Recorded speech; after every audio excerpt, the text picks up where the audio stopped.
Welcome, everyone. Good to see you all. We are recording, so we will send out the recording once it is done. Okay, let's see. We'll give people a couple more minutes. Yeah, sure. It's gonna be fun. Yeah, I know. You both have made, I think progesterone is my favorite topic now because of both of you. So. Somebody asked me if I can only talk about progesterone. Is that all you know? She said, no, it's No, the Facebook page. And I said, I'd love to talk about more hormones, but everybody here is so desperately in need of progesterone. Yeah. I have to say it's it. really true. Yeah, Carol, I really want you to go way into it like you did at Grand Rounds about how much, how far, yeah, yeah, really yeah. important. I'm going to go ahead and let us get started, and people can join as they come. So I want to welcome everyone to today's webinar entitled Defending All Forms of Bioidentical Progesterone. I'm Jill Shimoleski, and I am beyond delighted to introduce you to our two guest experts today, Dr. Phyllis Bronson and Carol Peterson, who I have been really sort of following and going to for all progesterone know-how over the last few years. We are all on the board at the Institute of Bioidentical Medicine, which is where I really first learned of you. And you both have opened my eyes to so many things in the world of progesterone that like I said, I've really raised my sort of awareness in terms of understanding how important progesterone is. And I get so many questions from women every day about progesterone. And so we thought, you know what, let's bring the experts together and let's talk about this super, super important molecule because there's a lot circulating out there that isn't so true. Phyllis, I know you can attest to the fact that I probably email you like once every 2 weeks to once a month with progesterone questions because I'm trying to get the facts about them. And Carol, I just saw you not so long ago at Lindsay Berkson when she hosted the Everything Hormones conference, and your lecture was just, it like blew me out of the water. And it was like a turning point. Like I've listened to it many times since because it was such a great lecture. So between the two of you, we have a biochemist and a pharmacist with decades of experience. I just want to welcome you and thank you for being here. Did I lose you on the screen there? You may have just with your view, which is totally fine. If you want to click the right view, you can hear me, but you can't see me? Right. Yeah. If you click up on your top right, it'll say view. It might change if you want to see me. Otherwise, as long as you can hear me, we're okay. You can see me? Yeah, we can see Yes. you just Yep. fine. Okay. So before we jump into things, I do want to say this is educational only. We are not giving medical advice. We are presenting information and education with people who have lots and lots and lots of experience, but it certainly is not personal medical advice. So we want to make sure that you understand that we cannot direct you personally on what to do in your unique situation with your body. Um, Before we jump into conversation, I just wanted to have each of you, if you don't mind, just sharing a little bit about your background and then what you feel are really those key issues right out of the gate that are of imminent concern regarding progesterone. You want people to know that are here. So maybe we start with you, Phyllis. Hi.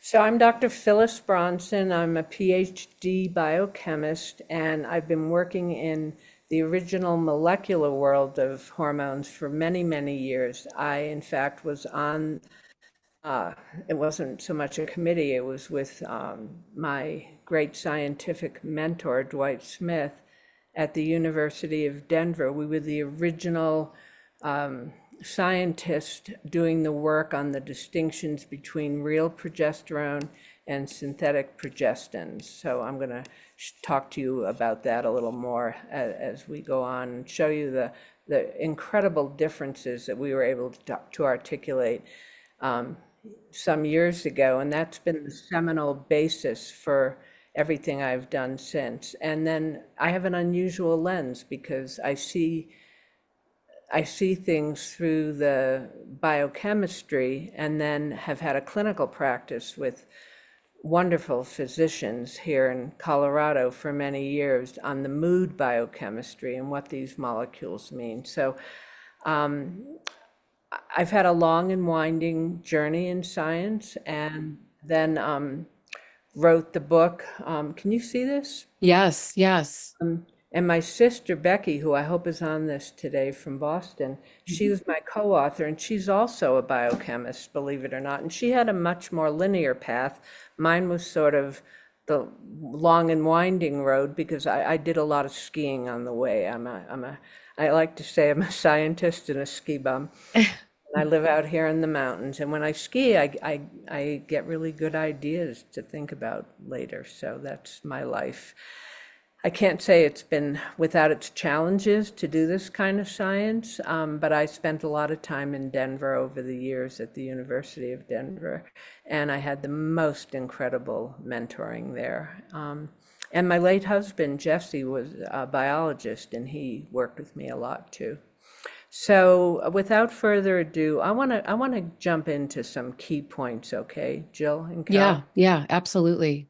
What I want to emphasize today is that good science is based on a couple of criteria. Is it measurable?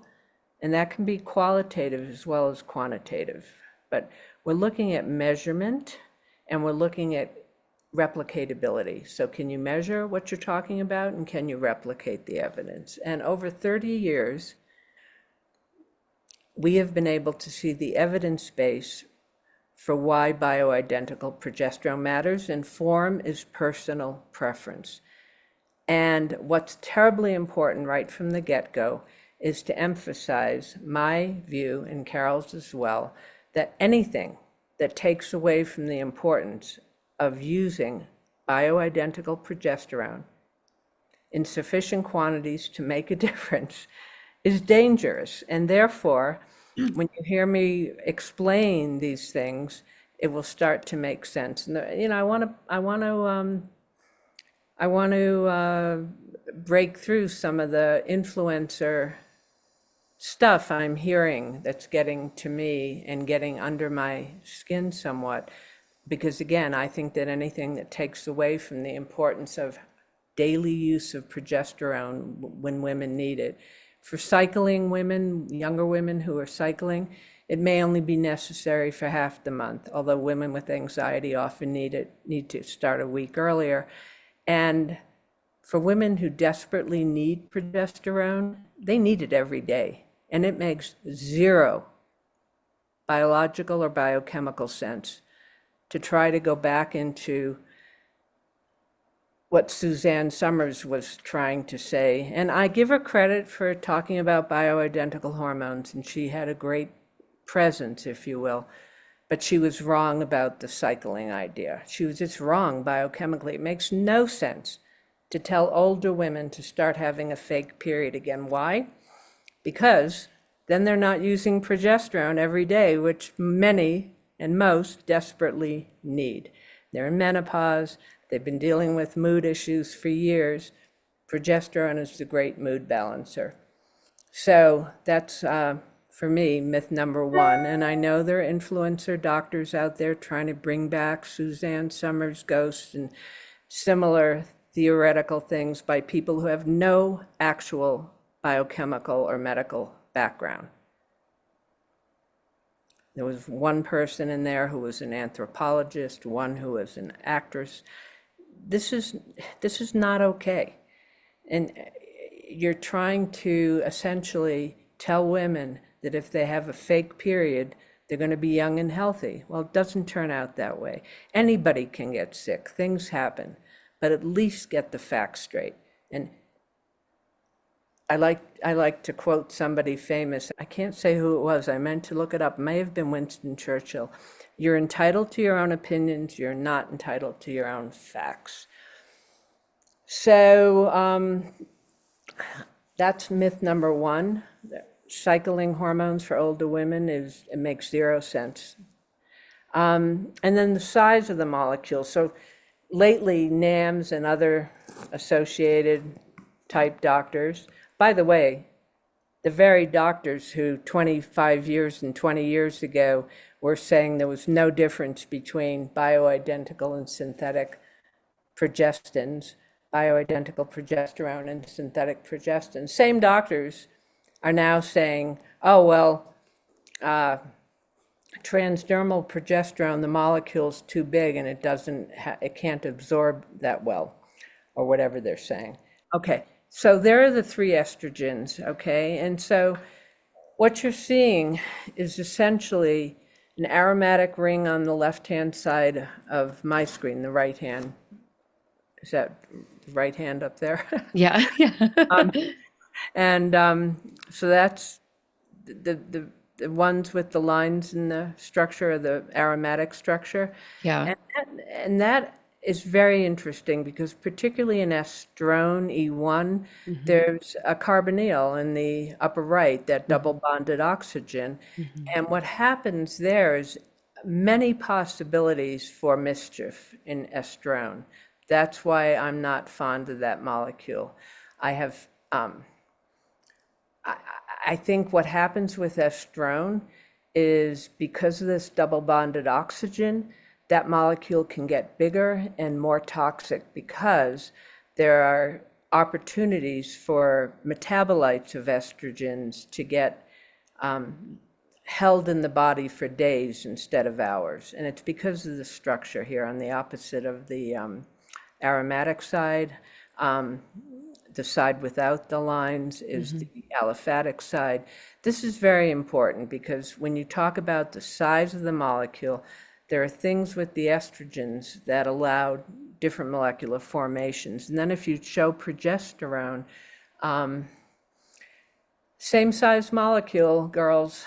Yeah. So when people say, oh, it's too big, well, look at what the drug companies have been doing for years. They've been making all kinds of topical estrogen products that penetrate the skin. Now, they got, I believe, nervous when topical progesterone was getting very popular, and they came out with their own version of oral bioidentical progesterone. And certain doctors started saying, well, transdermal doesn't absorb it. A, you see the molecular evidence for why it should and does. And B, over 30 years, we've had so many women give up benzodiazepines, get calm for the first time in their lives.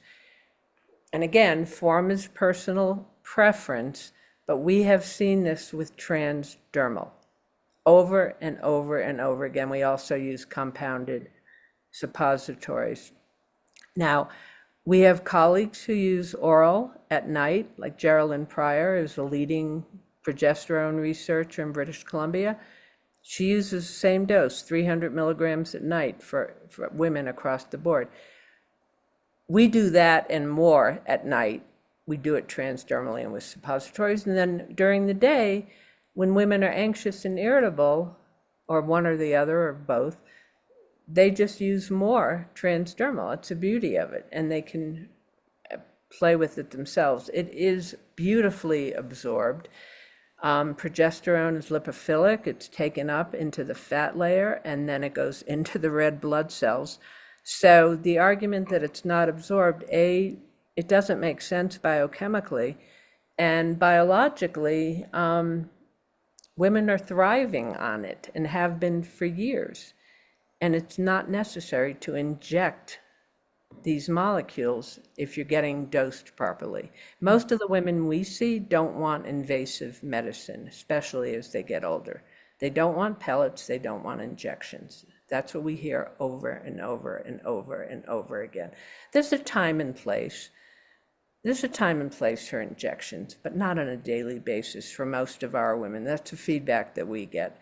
And then if women don't get enough, they get stuck in a dead zone. Carol's going to elaborate on that, and we'll come back to it. But the argument that a certain relative newcomer to the field was making a few years ago, Carol and I refuted his paper. I don't really want to get into names here, except when I have to.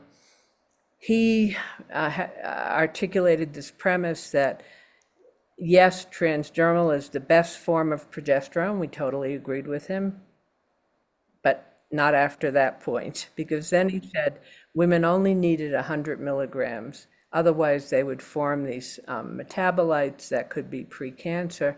And some of the best doctors in the field just said that was debunked years ago. And so I think Carol could elaborate on that some more too. The reality is progesterone is, by its very molecular nature, anti-proliferative. Estrogen is proliferative. And so it's not like somebody was saying, is it a gas pedal thing, a brake and a gas pedal at the same time? No, that's absurd. They work synergistically, they work in a dance together. And the reason you need enough progesterone is so that the endometrial lining doesn't get overly thick. And we've had women do their own gynecology for these almost 30 years. We've only had 2 women who had a thick endometrium. Only one had considerable bleeding. That's a lot of years of women being responsible for their own gynecology and reporting to us. And then if the endometrium is too thin, that can cause breakthrough bleeding because it can shed. It's not stable enough. But most of the time it gets thick because of low progesterone. And when you get enough progesterone to get a real shed, then you can start over, then it's clean. And it should be checked. I mean, it should be checked gynecologically, periodically. That's what we think. And if a woman has a problem, there should be transvaginal ultrasounds, et cetera. But most of the time, when those molecules are in balance, women thrive. I'm going to turn it over to Carol and we'll let me take Phyllis, can I ask you before we move on, with transdermal, one of the things I hear is, to your point, I hear a lot of providers out there saying it does not absorb through the skin. It cannot protect the endometrial lining. Is it more about, and maybe we get into it later, is it more about dose? I've also heard that it needs the right base, like not all bases can help it. Is there a specific base that it needs to get through the skin, or is that not really true? Does the base matter that much? I mean, I think a good compounding pharmacy makes I can answer that question. Yeah. I'll give it to Carol in a moment, but Yeah. the most important point is that most of those doctors talking that way are giving women 100, maybe 200 milligrams. And if they don't get enough, they don't absorb it because, and this is original work I've been involved in, they're not getting any. What matters is what gets the receptor. And in such a high stress world, most of the progesterone is getting shunted to make more crucial biological molecules, notably cortisone, hydrocortisone. And so that's a primary biological molecule. And if you are only getting 200 milligrams, and I'm being generous because most of these doctors are using 100, women don't get any. They never get enough to get the conversion to allopregnanolone, which is how they get calm. And there was some doctor saying, oh, well, transdermal progesterone converts to allopregnanolone and then doesn't go back. And I'm going, that's really good. Really good if it doesn't go back. You want that because otherwise you need more and more. And in this high stressed world, both in every imaginable, let's just say in every imagined domain today, and your own personal stress, you're not getting enough progesterone to get calm. It's getting shunted elsewhere. Yeah. Okay, Carol, take it away. Yeah, thank you. That was great. Well, thank you. I'll get started. I'm Carol Peterson. I'm a pharmacist. I like to say renegade pharmacist because I'm not with the pack. And I started working with Women's International Pharmacy well over 30 years ago, and I spent 27 years there. We specialized in PMS, very severe PMS. And this was from the original work by Katarina Dalton in the 40s, 50s from England. And then we also went on from there to other hormones, but in that piece with the severe PMSers, I'd like to point out that in the late 90s, they sliced off the severe emotional PMS symptoms, and they're calling it PMDD. And our medical schools and providers have been taught to tell these women that they must avoid progesterone at all costs because they are sensitive to it. The very women who need more progesterone than most are being denied what they need the most. So it's just horrifying to me how that's been happening. Yeah. So I have a lot of experience over those years talking to hundreds of women daily and listening to them and helping them with their symptoms. So what we found was that using doses like Katarina Dalton pioneered, she started out with injectable progesterone. You get the whole thing then. And then she switched to using vaginal suppositories or using them rectally.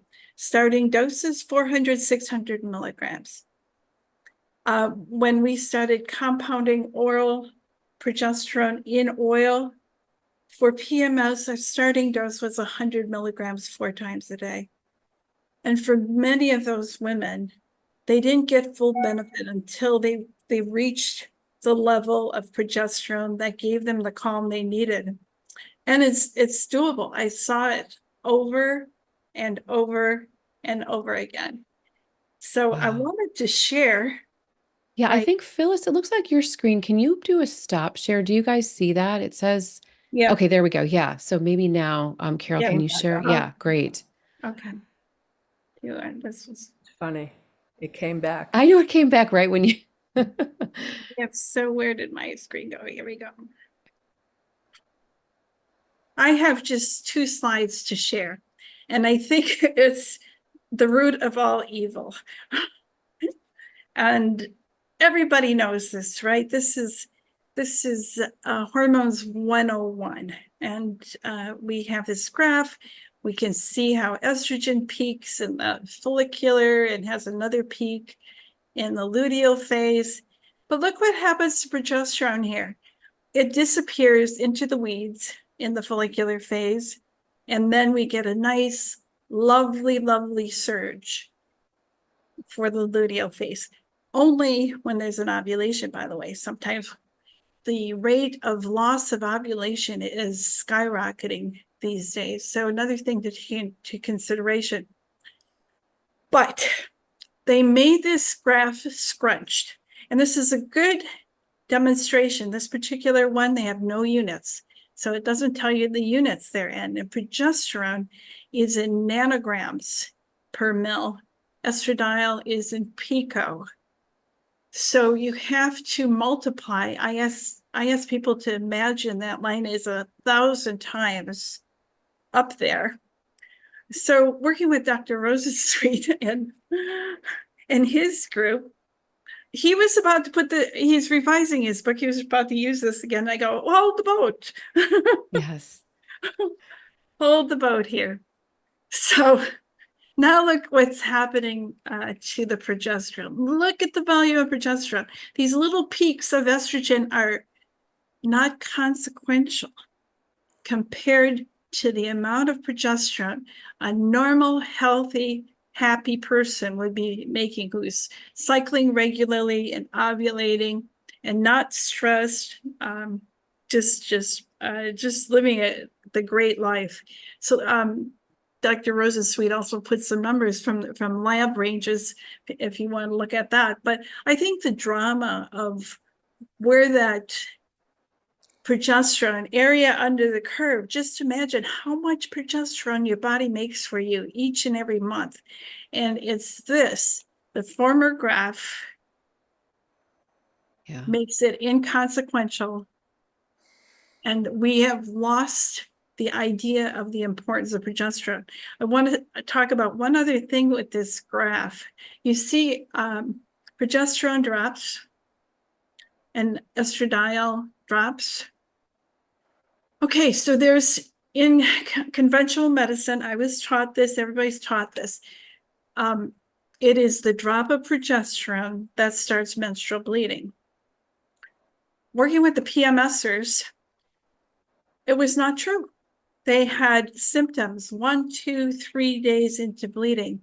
So he said, okay, keep the progesterone up. These women were as regular as anything. There was no drop in progesterone needed to bring on a cycle. So I think this confuses a lot of therapy, because women who have been taking progesterone say, well, I've got these symptoms and I think I have to bleed. I'm going to stop my progesterone. It's entirely not the right thing. You don't need to. Another little problem here is in the first part of the luteal phase, as progesterone is going up, it's building and helping build that endometrial layer to make it acceptable for the egg to implant. But after the peak, progesterone becomes a secretory hormone. It prepares that tissue to slough off. So a great mystery to a lot of practitioners and their patients are they actually get started on progesterone and then they bleed. And then it's a big scare. The clinicians don't know what they're doing. The patients don't know what they're doing. We've got a bleeding problem, and it's entirely predictable. Progesterone will make you bleed when there is enough progesterone to make that layer secretory, and you need to get rid of it. That is when progesterone makes you bleed. Carol, that is golden. I feel like I get that message all the time. I thought progesterone was supposed to control the growth of the uterine lining. I started it, and now I'm bleeding. So this is just a huge pearl for people to listen to today. Years ago, Wally Simons, who was the founder of the Women's International Pharmacy, said to me, the urge to menstruate biologically is so strong that women will get a period even if they need to stay on progesterone. Mm-hmm. He said that to me years ago. And that was before Carol and I had become aware of the quantities that were needed for so many women. The other thing that was important is that the distinctions that some researchers try to make between different criteria for PMS, PMDD, there's often in medicine a study looking for a home. Not every study has to become omnipresent or omnipotent. And it's terribly important today because everybody wants to make a name, and hormones have become a big area to do that. And it's become like Botox. It's like anybody can do it with minimal training. Yeah. And doing it very badly. And when I say anyone can do it, people team up and try to start a practice without having any background in what actually matters. And that's why pellets have become so popular, because doctors make more money quickly, but so many women don't feel good on them. Why? Because they feel great initially, and then the potency deteriorates maybe a couple of weeks in, and then they call us wanting adjunctive therapy because there hasn't been a good synergy or a good basis for approaching it that way. I feel strongly about some of these modalities being improperly and overused. So where do you, so maybe we can translate some of this to, so we're talking here, well, especially with showing the graphs, we're looking at these premenopausal women. If we're sort of thinking about hormone therapy, a lot of the questions that we're getting then when it comes to hormone therapy, in terms of, you talked about cycling. So maybe we can tackle that first here. I know, Phyllis, your graph, are you trying to show something? Did you want to show something? Okay. I'm just trying to bring up my. Oh, sure. Maybe we can talk about, just touch on cycling again. So you mentioned cycling. So when we're talking about HRT, I think what a lot of the community wants to know is that, okay, if transdermal progesterone is helpful, from your perspective, what would be the ideal way for someone to start their progesterone HRT then? Is it starting with oral? Can we talk a little about dosages that you're talking about? Because I know, Carol, you said Katerina Dalton had these very high doses. There were times during your career where you said, you were doing 100 milligrams 4 times a day. Where are women? We always hear low and slow with hormones, but it sounds like with progesterone, that's not the case. And so with estrogen, maybe, but progesterone, where do women, where do providers, where should they start with progesterone? What's kind of, I guess, can't say for everybody, but what would be kind of that ideal place to start? Okay, first of all, listen to your patients. Yeah.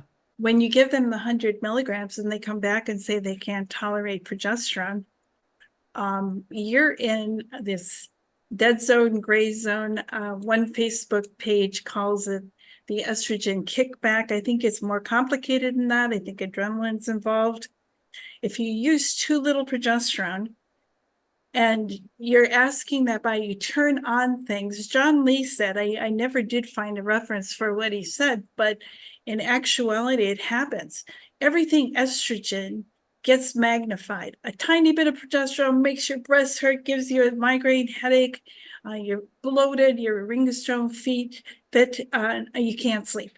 And you're full of anxiety and your heart's pounding out of your chest, which may be more adrenaline than estrogen, but I'm not sure. And so you'll be back at your practitioner's office saying, I can't take progesterone. It doesn't agree with me. Oh, then the practitioner says from the low and slow group, take less. And it's even worse. Yeah. Yeah. And so there's this zone. And how I know this zone exists is from that early PMS work where we started with the 400 milligrams. If that didn't take care of the symptoms, we knew to go up. And we eventually added all sorts of dosage forms, creams, gels, vaginal suppositories, rectal solutions, lozenges, drops, whatever you could do to get more progesterone into that patient till their symptoms just melt away.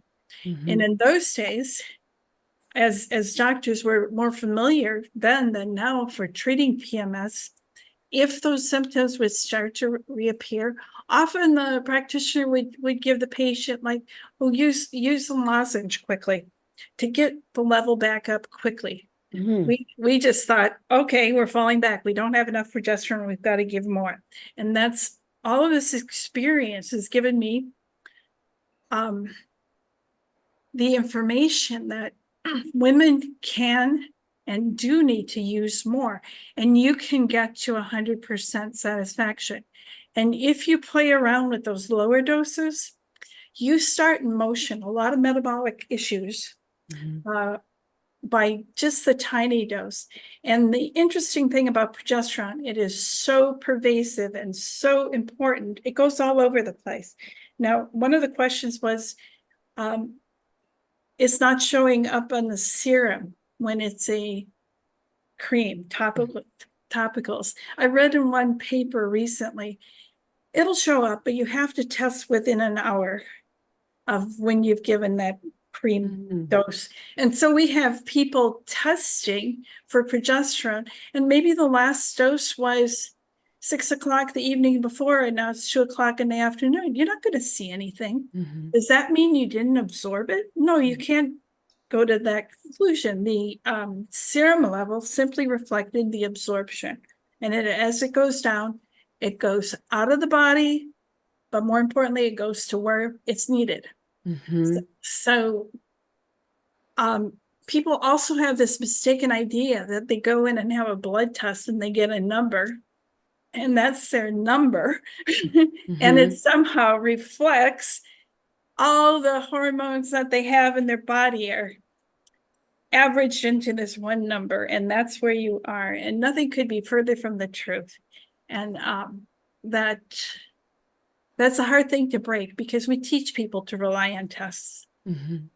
So a test is only as good as the symptoms that it mirrors, and with hormones, it's notoriously inaccurate to look at levels like a holy grail. And yes, with the other hormones, with estradiol and with testosterone, it's sometimes quite necessary to start slower, but not with progesterone. You will not get there if you start slow. Carol, can I jump in? Yes, here? go ahead. I like this. I want to say that, you know, the old adage, if you give a carpenter a hammer, everything looks like a nail. Carol and I are passionate about progesterone because it's been the stepchild for a long time. I want to say the redheaded stepchild, that's a thing. But it has been the stepchild in medicine for so long, and it's so important. However, estrogen is very important also. And I have seen when women are low in estrogen and they get a lot of progesterone, they finally get calm, and then their old depression kicks in because they've mediated too much estrogen. So you need both. They need to be in balance. And often it takes a lot of progesterone to get a woman's moods into any kind of balance. But we don't want to, negate the fact that estradiol is a very important molecule also for depression, for flat affect depression in particular. As we get older, our fat cells are churning out more E1, more estrone. And the way you overcome that is by getting enough E2 estradiol to overcome that. And the biochemistry is fascinating because those molecules, estrone, estradiol, estriol, there's a linear progression there. They don't back react. And so the thermodynamics, which I've studied a lot, progress forward. And then the kinetics even overtake the thermodynamics in biochemistry. And so those molecules progress forward. We get a lot of questions about should women be using Biest for estrogen? And I'm just going to touch on it briefly because it's relevant to mood issues. Okay? Oh, absolutely. Yeah, sure. With our women, we've been using a combination of estradiol and estriol for 25 years. However, we do not any longer use the 20/80 ratios that were the original work of Jonathan Wright, and it's very prominent also in the menopause method with David Rosensweet, who's a phenomenal doctor. But here's where I differ. We put estriol in all of our base formulas, and we use a lot of it.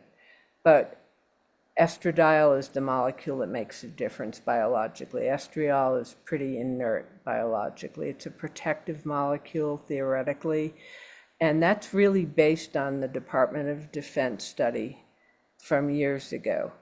And so for us, it's important to include estriol, but not in the ratios that certain people have been following for a long time. That's just how we work. Yeah. And then I just want to jump into how the progestins got started, if I Yeah. may. Yeah, Because absolutely. Because we need to don't- cover that. That's something that it's my pet peeve and it's always being interchanged, right? Yeah.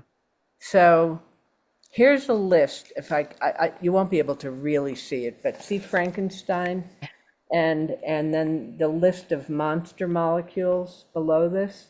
These are all the synthetic progestins. This is from the paper Safety of Bioidentical Progesterone by Jeffrey Dash, MD, DACH. He's a great colleague of mine. And you can go to his website and find it. And by the way, he learned about bioidentical hormones by going to an orthomolecular conference years ago that I was speaking at, and he's become a major influence in the field. And he's written some great papers, and this one's great. So he calls all these synthetic analogs that are not real progesterone monster molecules. And years ago, there was a very important study, and it was reported in the science journals. It was reported in Science News Online right away.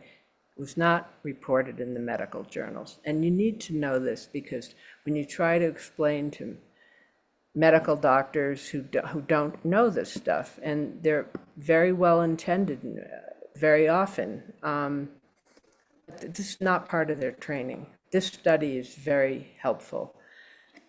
This study was first done at the Oregon Regional Primate Lab and then replicated at Wake Forest, involved rhesus monkeys.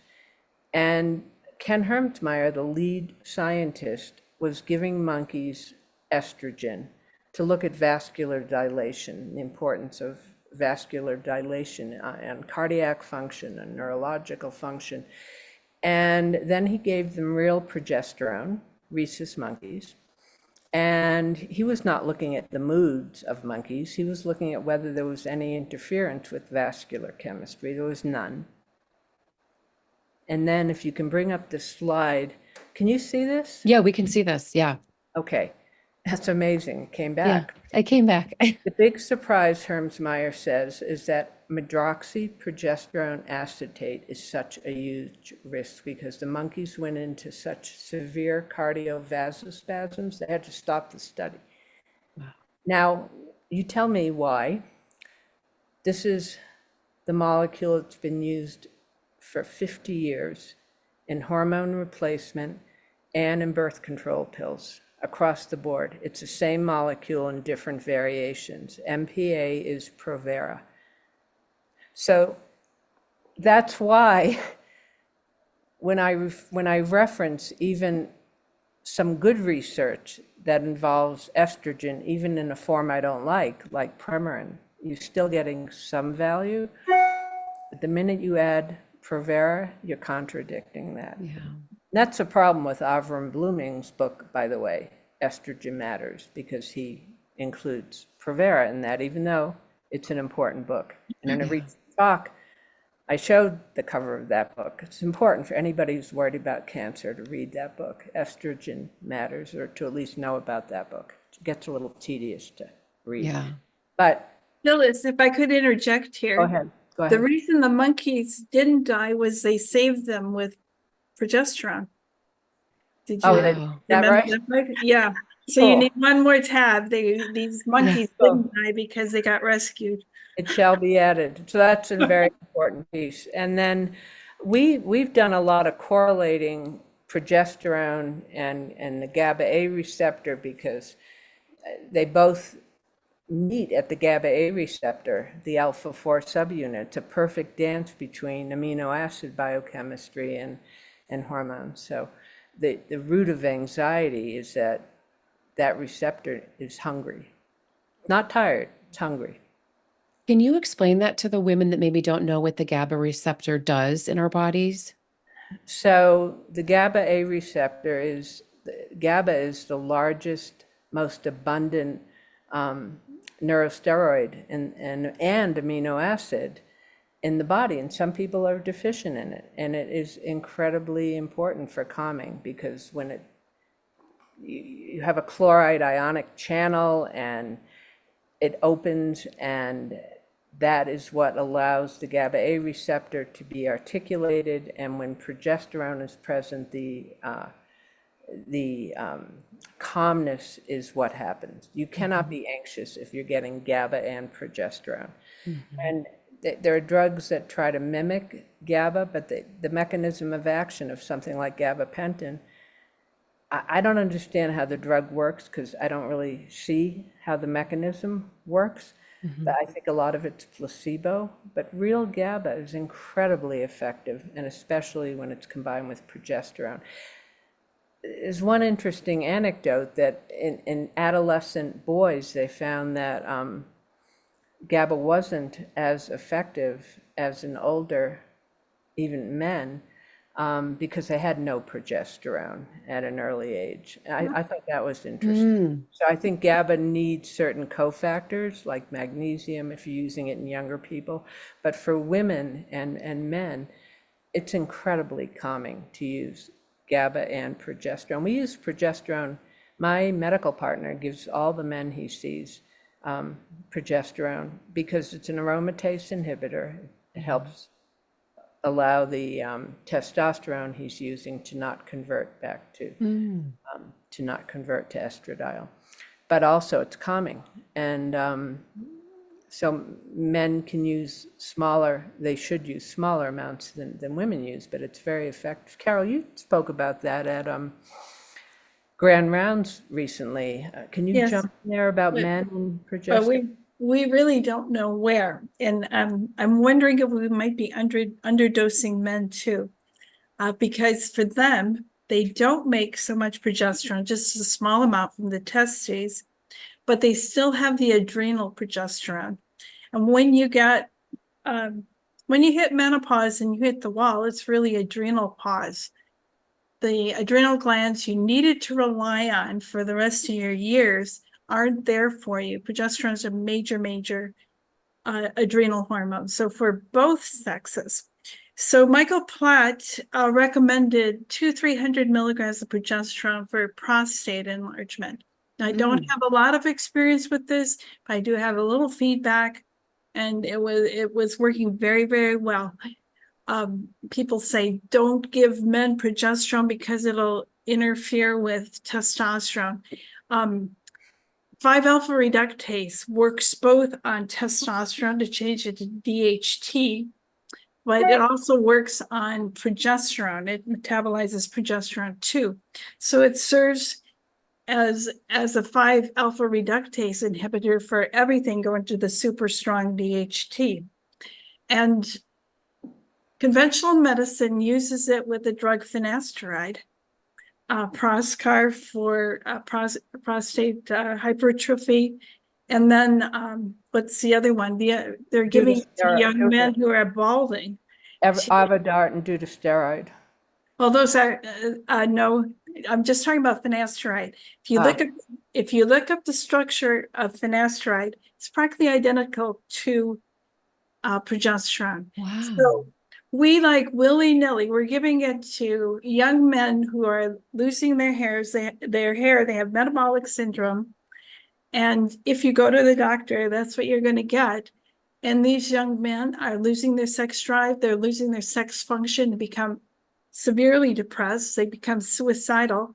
And yet we happily give this drug out rather than progesterone, the very molecule that your body needs. So I think it's important. We may not be giving men enough progesterone because of this fear that, oh, the testosterone is going to be blunted. One doctor I knew who used these doses for men, he went back and asked his patients about their sexual function, and they found no problem with it. But this is anecdotal. So something to look into. Somebody needs to get a PhD on it. Do you have any volunteers? Yeah. Phyllis, you need another one? Probably do one together on just progesterone. But I think it was Dr. Catalona at Northwestern said that men who use those drugs mostly for BPH originally, benign prostate hypertrophy,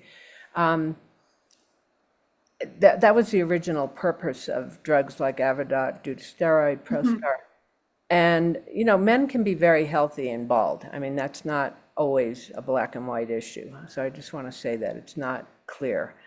But that's become a very common use for these drugs. And the problem is that if a man does get prostate cancer, Dr. Catalona said it's a much more potentially aggressive cancer than if he had not used those drugs, either for hair loss or for BPH, which was the original use.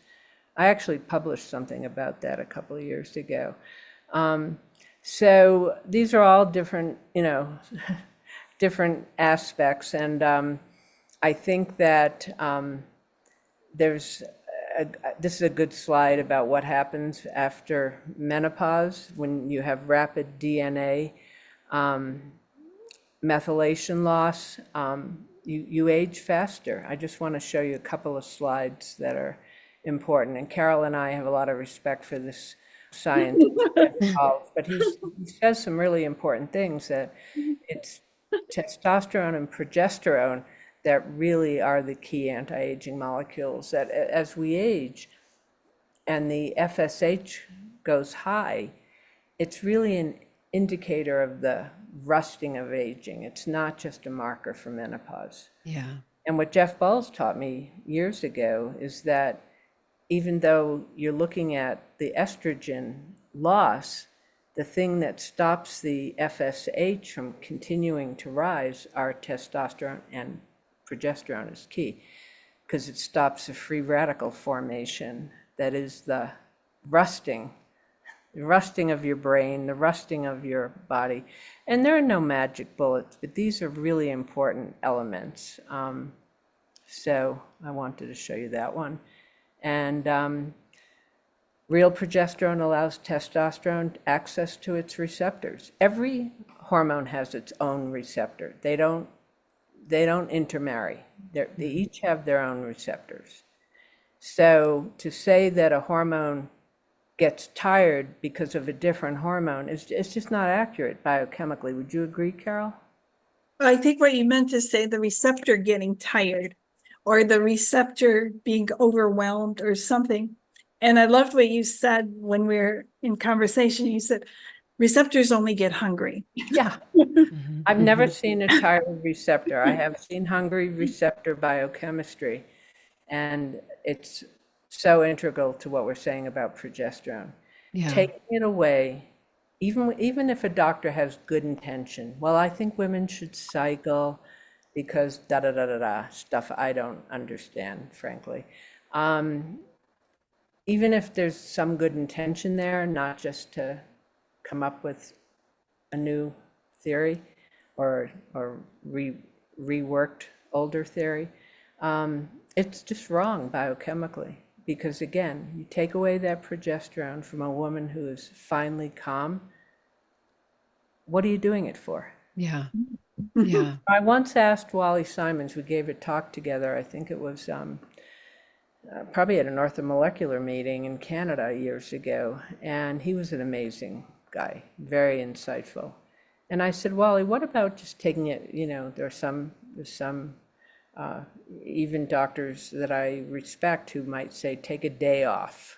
I don't know that it does any good, but it's an idea. And I asked Wally, should you take Sundays off? And he said, if you want to feel bad, Yeah. Monday morning.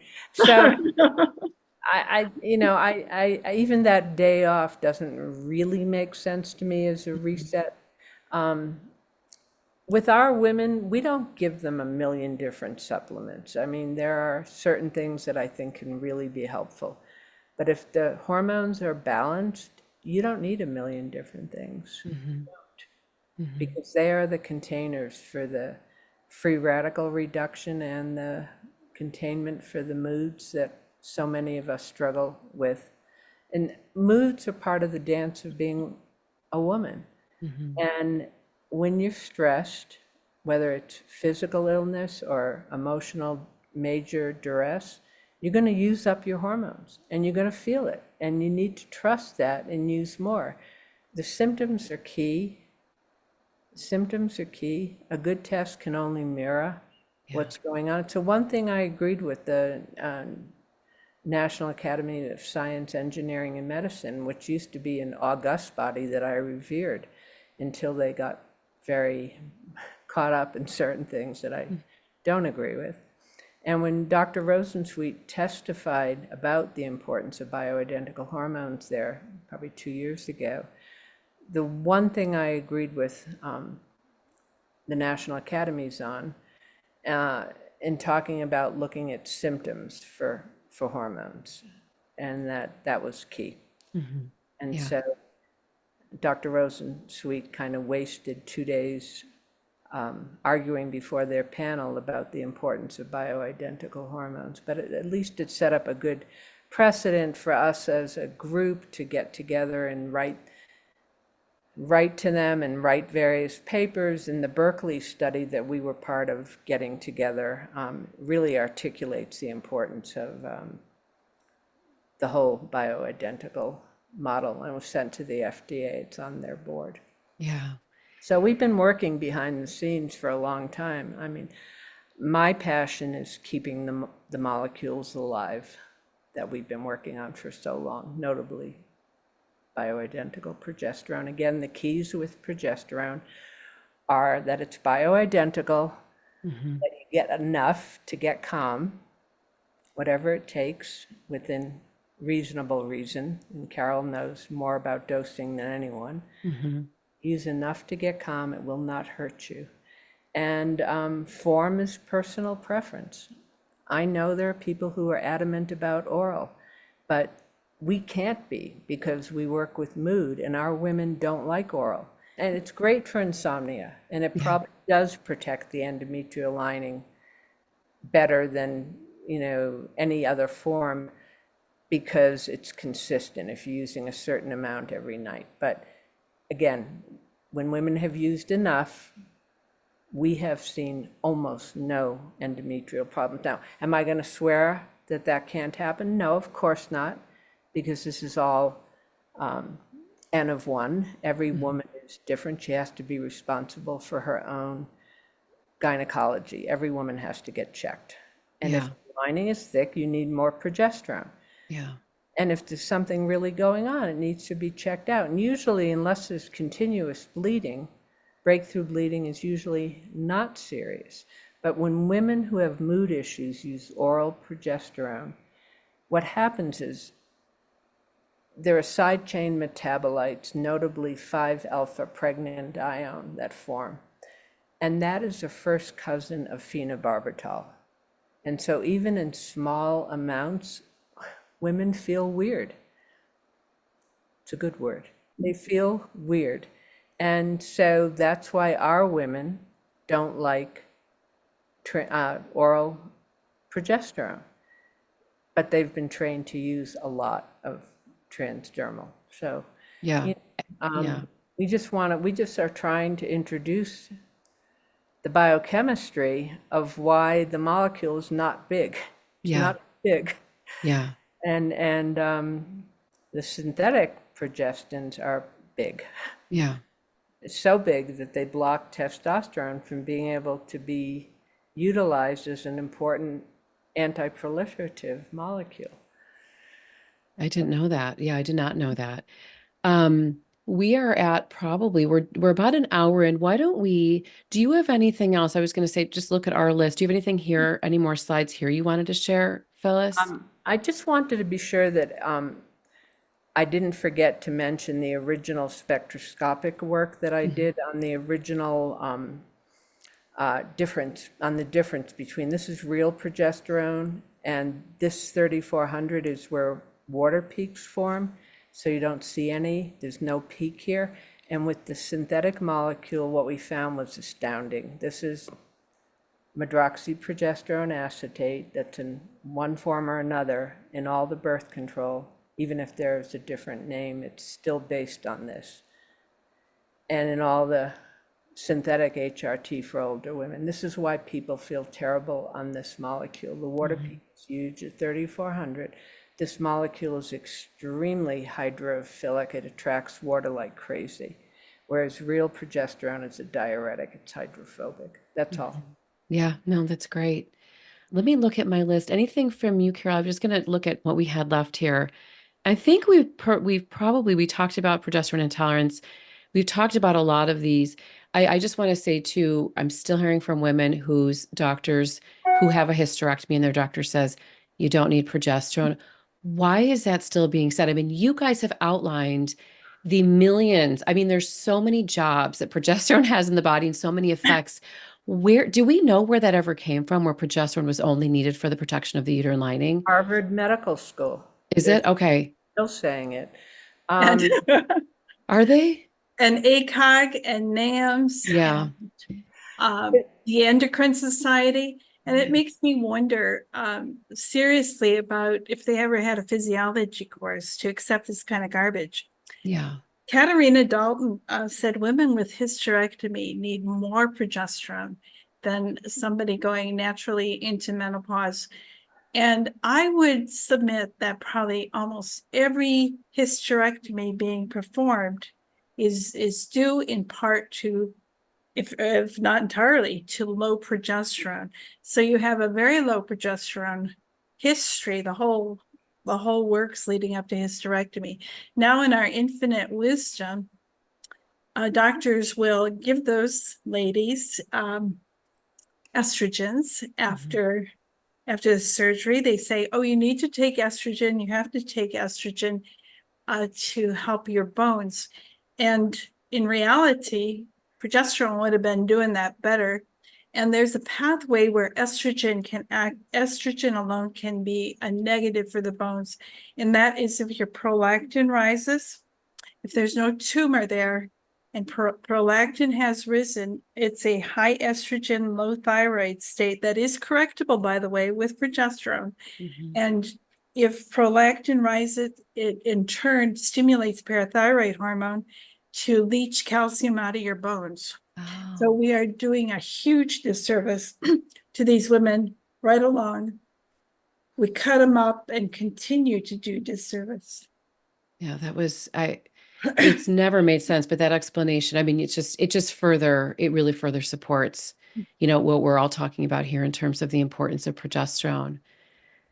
There's a professor at Penn, Adam Grant. He wrote a really interesting book a few years ago called Think Again or Think Twice.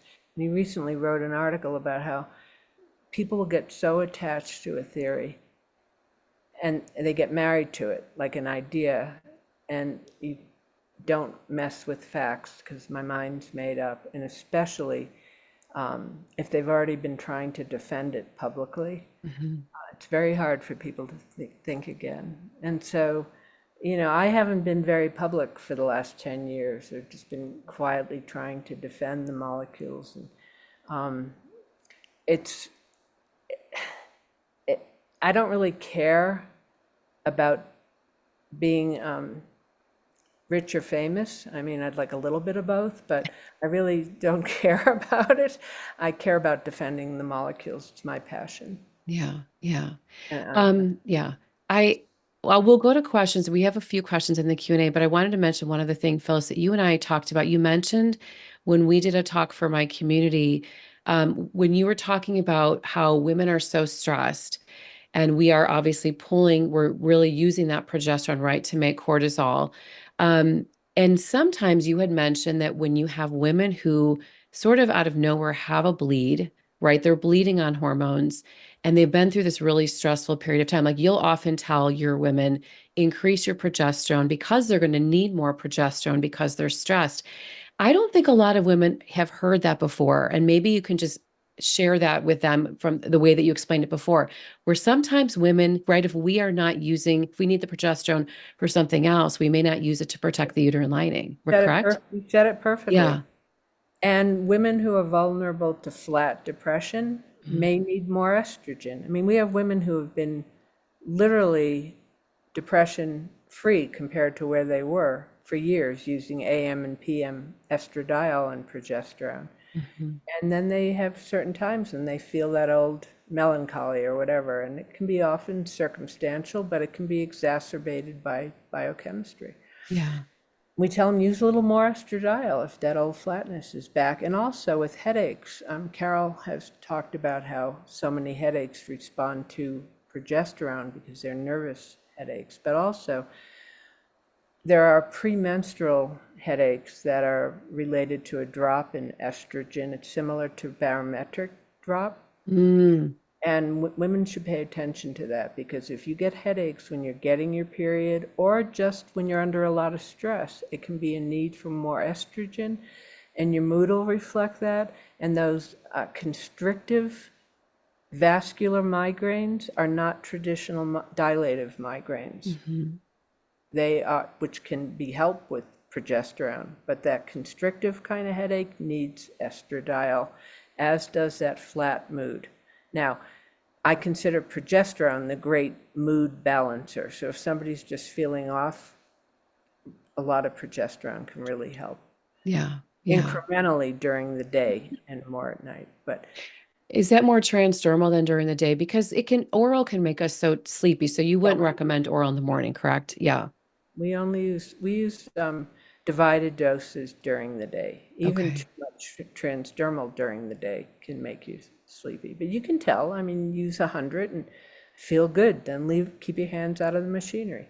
Yeah. The tendency, this culture, oh, I got to do more because I feel good. No, if you feel good, leave it alone. Mhm. Okay, I just want to interject one thing. It was a long time before we discovered that anybody got drowsy from progesterone at the 100 milligrams 4 times a day, or Was dizzy. it? Yes, Really? yes. And I want to say that because you can't just jump to the conclusion this is true for everybody. Yeah. You can take progesterone orally during the day. Most women can. Yeah. There's the exception. But if you're anxious in the morning and you want progesterone and you want to do it in a capsule, that's perfectly fine for most women. Okay. No, that's great. That's great to hear. fine. Our research over many years, we've used other forms, but form is personal preference. I Yeah. agree. Yeah, I will go through. I don't know if you guys can see the Q&A. If you click on it, you Yep. can see it as well, but I can read these as well. Go ahead. One of the questions says, please speak about mega doses recommended in some Facebook groups. I think it's outrageous to go as high as 2,000 milligrams of progesterone without first looking at metabolites. Do you have any thoughts about that, or what are we thinking about testing? And I know I see the smiles. What are your thoughts? What metabolites is she looking for? Oh, it says metabolic without looking at Oh, metabolic metabolic health first. Sorry, I said metabolites, metabolites. metabolic health first. Very Yeah. important. I don't think they contradict one another. Carol? Probably help a lot of metabolic things, but I do like to see, this is my favorite screening test if you want to do a test. I like to see as many analytes as possible.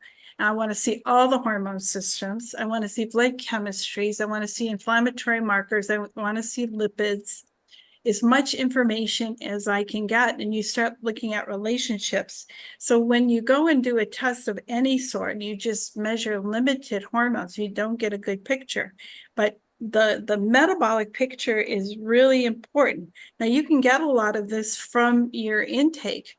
And for example, many women that I'm dealing with, the underlying problem is insulin glucose. Sometimes I have the test, but sometimes they already know. Sometimes they have glucometers. Sometimes Mhm. they've done um, the patches that monitor continuous glucose.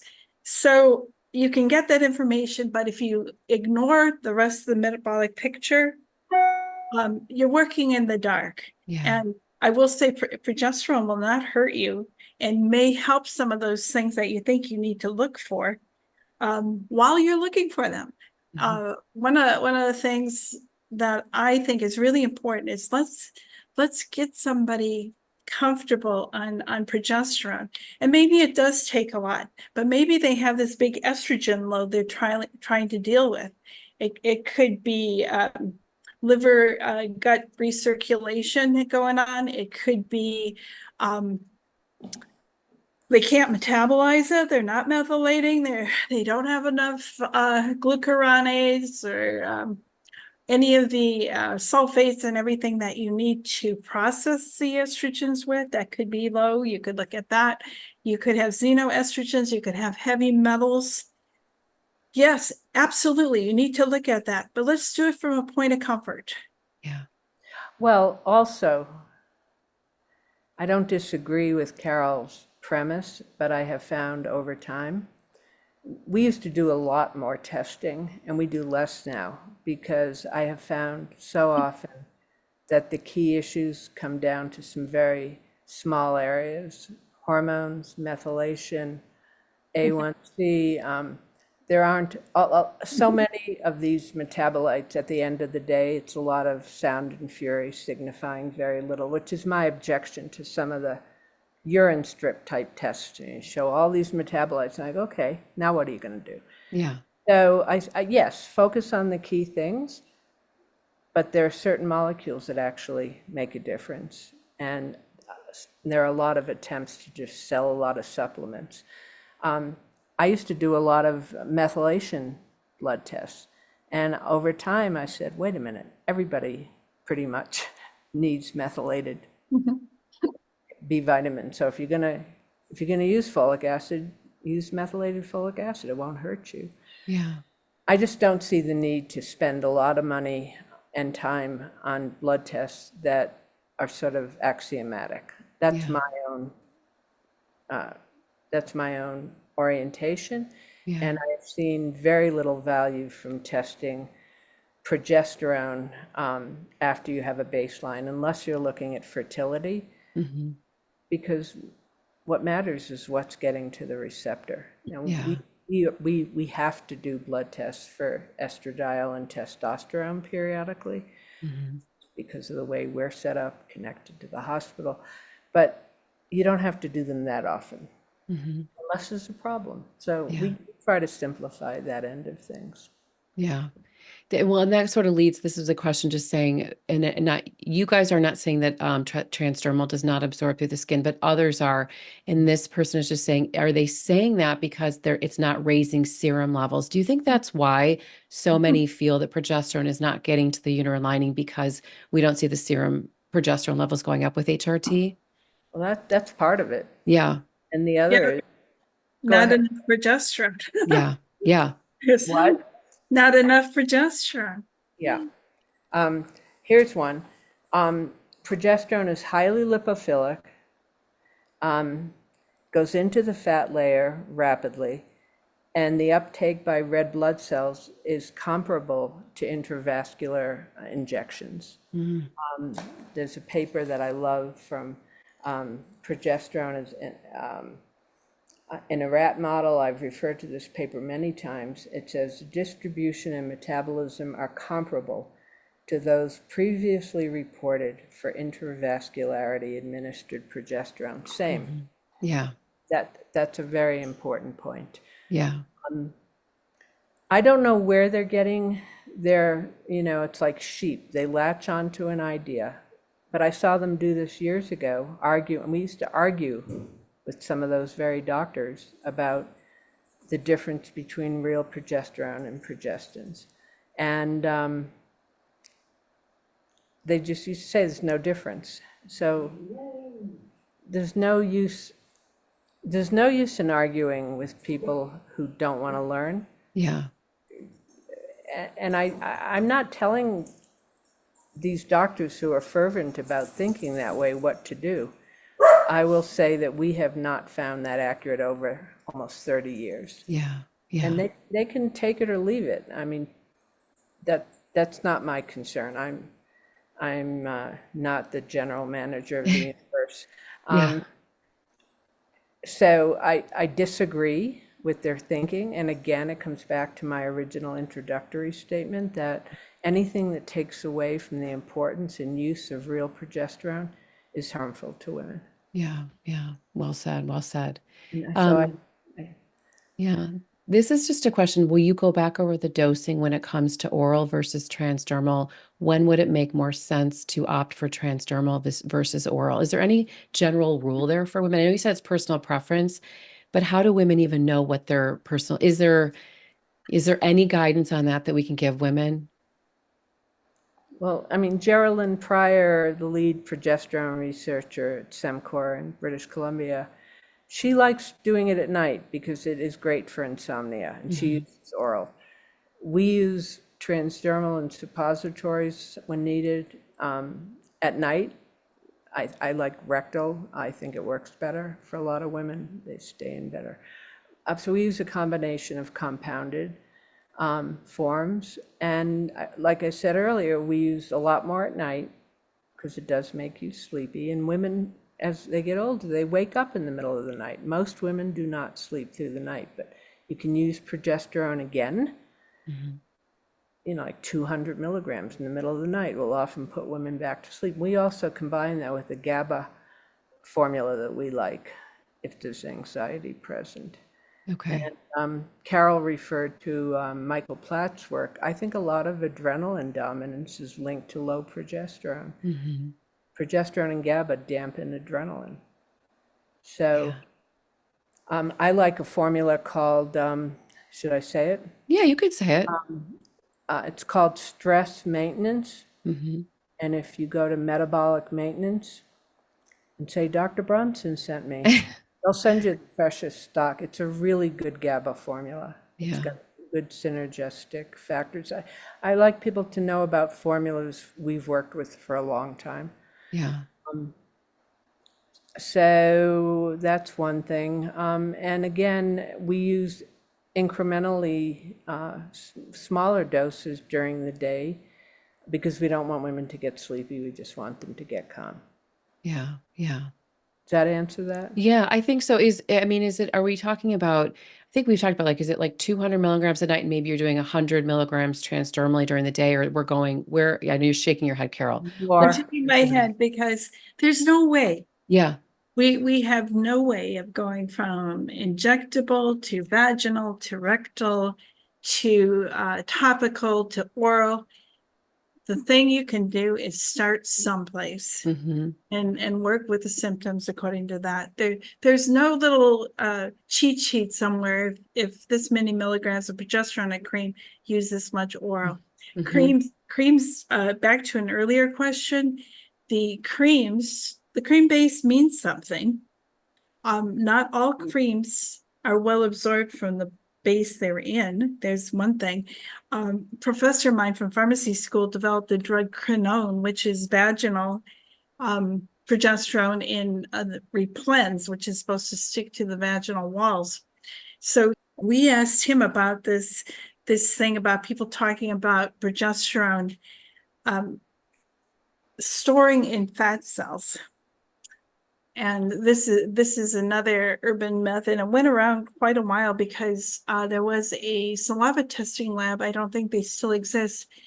We'd have our women all comfortable on progesterone at the higher doses, severe PMSers, and for some reason, the practitioner they had decided to get a saliva test. And saliva goes up even higher when it's topical, somewhat when it's oral. And the people at the lab told the women that they had to get off progesterone, that their levels were so excessive and it would take them 6 months to bring it down to normal. And if they didn't do that, they had a high risk of cancer, all of which is wrong.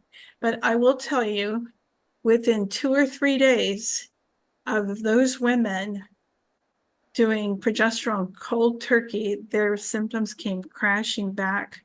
And they called and they're crying and they said, I'm afraid we're going to get cancer. This lab told us. It's going to drop rapidly. It's going to drop right off. It's not storing in fat cells anywhere.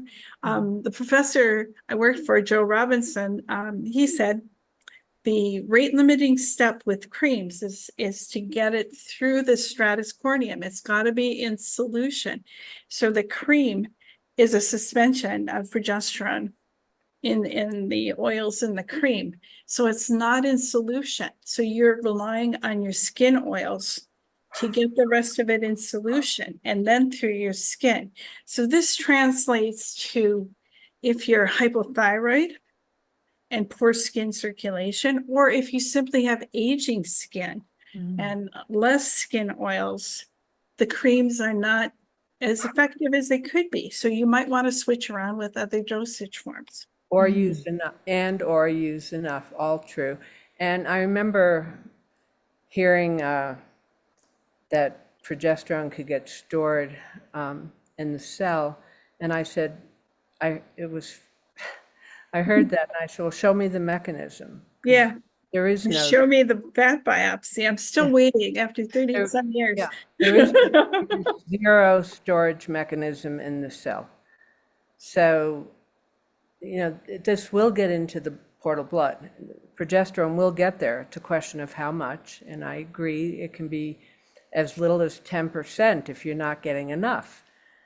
But I have worked with excellent compounders over the years. And when women tell me it's the first time I'm calm, when I got up to 400 milligrams, and I referred earlier to, there was a study in Boston last year or so, trying to define the difference between premenstrual women and premenstrual dysphoria, more severe premenstrual disorder. And they were doing radio assays and immunoassays, looking at what part of the brain was affected by which group. And Carol, do you remember that? I showed it to you, or I wrote to you. No, I'm not remembering it. But I remember thinking, they were trying to say that the women with PMS should use progesterone, the women with PM We should not. should not. It didn't make any sense to me biochemically. It didn't. And again, trying to come up with yet another theory. And hearing the importance of the molecule that makes a difference. So, I'm not saying we have all the answers, but we've been at it for a long time. And you have. Yeah. And have seen the evidence base, Yeah. So I think each woman has to get as much knowledge as she can, real knowledge, not just follow some latest influencer, and then trust her own intuition. Yeah. Yeah. How are you guys on time? I know we're like an hour and 20, and I see some more questions, but I don't want to keep you if you feel like you need to go. I'm okay. Dogs have entered, so we may Okay. be interrupted, but Yes. it's okay. So Okay. We won't go. We'll say like maybe another 10 minutes and we'll yeah, wrap it. yeah. Okay. Question about women who are having bowel issues, bloating, and constipation and worried about progesterone. Any advice there or thoughts there? Yes, they should be worried. Yeah. Progesterone will cause a pre-existing candida overgrowth to flourish. And over the years, I did a deep dive on this. I only found two mechanisms. One is progesterone brings the low blood sugar back up to more normal, so the candida have more nourishment to grow on. A fed candida culture in vitro can grow massively in a single day when fed. So there's that mechanism, and then there are also a couple of immune proteins that are suppressed by progesterone, and this allows us to carry a foreign body inside of us and not reject it. This same mechanism very likely allows the candida to flourish. So what's the solution? This is kind of a tricky situation. Endometriosis is entwined with this one, Mhm. and you have to get on top of the yeast and be a little more cautious. It's still doable, but it's troublesome and a little more difficult. Okay. No, that's good. I hear that a lot too. And that's a great answer. What about progesterone and acne? Question about progesterone and acne. Do you see that a lot? I've heard that a few times, and I think I maybe read one of your articles, Carol, and I thought it would sort of help acne. But I'm just curious because I have heard from some people that have said I've developed acne with progesterone.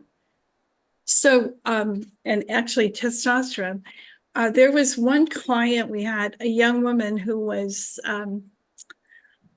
so depressed she wouldn't leave her room. A lot of social anxiety, and her mom intervened. They were on two separate coasts, and so talked to the mom and discussed getting progesterone for social anxiety. And a few months later, the mom called back. She had gone taken her daughter back from the West Coast to the East Coast and got her on 100 milligrams of progesterone 4 times a day. She didn't need to go any higher. The other thing this girl had was severe acne, and it cleared it all up. Mm. I was dazzled.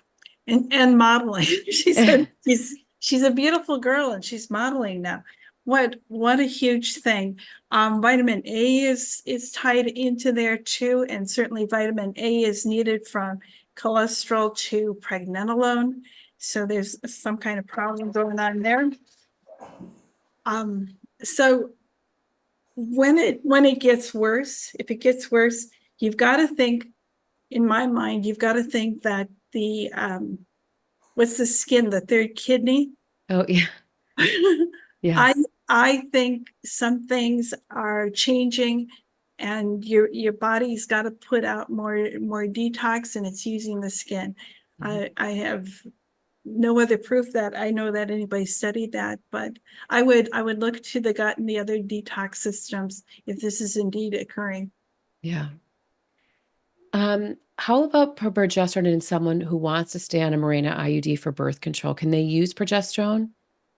They throw their money away. Yeah. I, I think. Yeah. Phyllis, do you have any experience with using yes, progesterone with I the mean money? it's very hard today to talk to young women about giving up their hormone IUDs because Mhm. everybody's so afraid to get pregnant in this political climate, frankly. And there's been a preponderance of Mirena use. And Mhm. the one that causes the most problems, it's the levonorgestrel progestin in it. When there are toxic GI symptoms that are inexplicable, it's usually a hormone IUD that needs to come out. Mm. But nobody usually is open to hearing that early on. Yeah. Um, and again, they're using a progestin that is so potent, think about this, that it's in the body long term.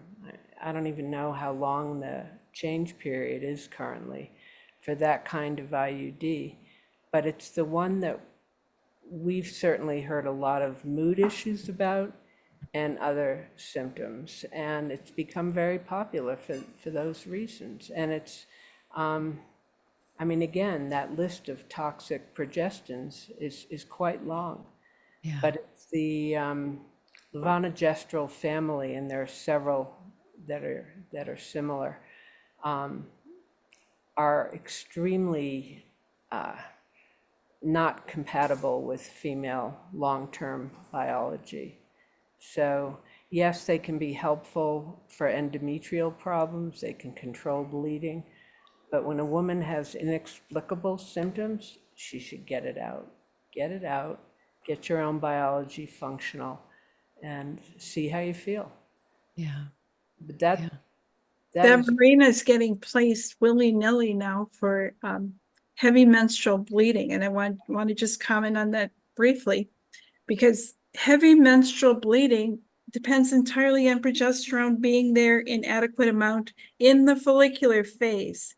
I've seen crazy things, heavy bleeding, and progesterone only luteal phase. They're not helping anything. I've seen heavy bleeding and hospital visits and blood transfusions and being told to take 3-4 birth control pills at a time sets up the next month bleeding. It's just horrible. It's the biggest reason for hysterectomy in the US today. And now they're just popping in Mirena saying, oh, that's going to help the heavy bleeding. It may or may not. It really varies. But the simple thing is use progesterone in the follicular phase and not get that layer in the first place. And that's the missing piece. It takes a couple of months and you're done. Yeah. You're back on track. and the, I mentioned this, Carol, I mentioned it at Grand Rounds, and I think I mentioned it, Jill, in the last chat we did. Yeah. That the Danish government did the big study on depression in young women, and it was a very proactive study looking at a large number of young Danish women. And they found the only common thread were birth control pills and IUDs. And it's the very molecules that we were talking about earlier. There's a paper on my web on Phyllis Bronson, Ph.D.com.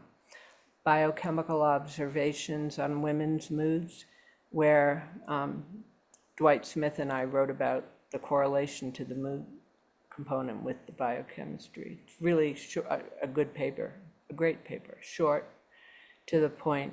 And I think, you know, it's an important conversation today because parents are so intent with their young teenage daughters on thinking they're being protective by getting them on birth control early.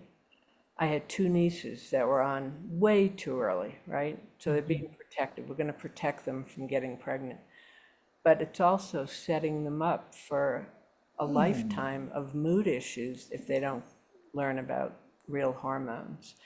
And then it's hard to get pregnant if you've been on these things for a long time. And thus we have a whole new industry, you know, of pervasive in vitro use, which can be very important, but it's way overused because of birth control pills. And so we need, it's not an ethical argument for me, it's a biochemical one. We need good birth control. I don't have any simple answers, but young girls shouldn't be having sex anyway. And they just get their little hearts broken before they know what they're doing. But that's beside the point. But their parents are trying to protect them, and they're doing it wrong. Yeah. Wrong because these chemicals are really, they're really biochemically altering, and they can really enhance anxiety. Yeah. And then it takes years to figure out that that was part of it. And so what the original question was, can real progesterone be used with Mirena? What I've told my women is get rid of the Mirena and get going on real hormones. Look up the Mirena crash if you have any questions about how toxic this form of birth control can be. It's effective, But when women have chronic negative symptoms, it could be that. Yeah. I'm not Yeah. saying it's not effective birth control, Yeah. but it's used so widely. I always say follow the money, see who's paying for what at which medical school, Mm-hmm. you know, which which drug company. I mean, drug advertising used to fund medical school education, and not that there Yeah. aren't other parts of medical school that are very valuable, but it was really a pervasive issue. Supposed to be less prevalent now, but it's still very integral. I mean, Marcia Angell was the former editor of the New England Journal of Medicine, and she wrote a whole book about it a few years ago. Yeah. So, and this book, Toxic Psychiatry, the Harvard psychiatrist Peter Breggin, it's a really important book. And then his more recent book is, I think it's called Medical Madness. And he talks about how with the SSRI type drugs, yes, they serve a purpose. They're Band-Aids, and in acute situations, I understand, but they shouldn't be used long term. Yeah. And eventually, people don't even know where the side effects leave off and where their new chemistry goes on and on. And I show this because it's very important in terms of the lack of hormones being balanced. Yeah, and it's interesting that we give out these drugs, but we're still so underdosing the progesterone, right? Or saying women don't need it or it's not important. So I think everything that you both have said today, there's so many nuggets that you've both said, so many pearls to take away, but just the importance of our progesterone. And we've talked so much about estrogen over the years and progesterone. Like, we can't say this enough for women, that this is so important, that we understand our bodies and we understand how important these hormones are. So I don't want to keep us because I know we're at time, but I'm so grateful to both of you for taking the time and sharing. This is like almost a different angle than I think most women have ever heard before, looking at the molecule, looking what it does in the body, all of the benefits in the body. So I'm just so grateful to you. Well, on my website, Phyllis Bronson, Ph.D.com, there are great articles, including some by Carol. And on Carol's Yeah. website, Carol, can I give it out? Sure. The Wellness by Design Project. Yeah. Really important because her paper, she's gone into some important things, including how much progesterone. I think I even posted that paper, and it's really interesting. And also, you can do consults with Carol. I don't Yeah. do, but Carol does. Yeah, Carol does. And If we'll send that out with the replay. I'll send links to you guys, to your book, Phyllis, as well, and to your, we put them in the registration page, but we'll send those out with the replay. So if anybody wants to find you and follow up. I like to tell people that Carol only does consults with someone if she likes the sound of them.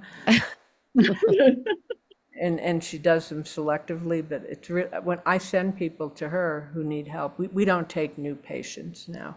Yeah. I've sent people to you too, Carol. I've just said, I said, I know Oh, that you do thank you. consults. So yeah. So I'm starting to get pretty booked. yeah, I bet you are. And after this, you might be really booked. Anything to wrap up? Anything else that you want to add, or did we feel like we covered everything? I covered what I needed to, Yeah. Carol. Yeah, this is just a big missing piece, and it keeps you from being a lifelong user of hypertensive drugs, sleep aids, benzos, antidepressants. A list goes on. Yeah. It's absolutely horrific, the number of drugs that practitioners will use to compensate for this one molecule, and it never will do it right. So it's a horror show. Yeah.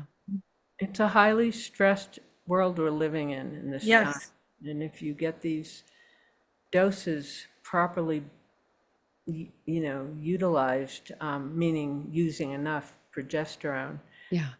and of course, estrogen for depression, testosterone is a great mood elevator, but women can be exquisitely sensitive to it, so go slow. Yeah. But my point being that when you are balanced hormonally, you can handle life. Yeah. Yeah. And allow life to unfold, Yeah. instead of grasping and the anxiety. Yes. Yes. And you can continue to ski like you do, Phyllis, and hike and all the things, right? Yeah, I'm still doing it. Yeah. Well, thank you so much for being here. And thank you to everyone who came today. This was great. We're really, really grateful. And we will post the replay when it's done. Great. Okay. All right. Thank We'll you. talk soon. All Thanks right. for, Sounds good. Okay. Bye, everybody. bye.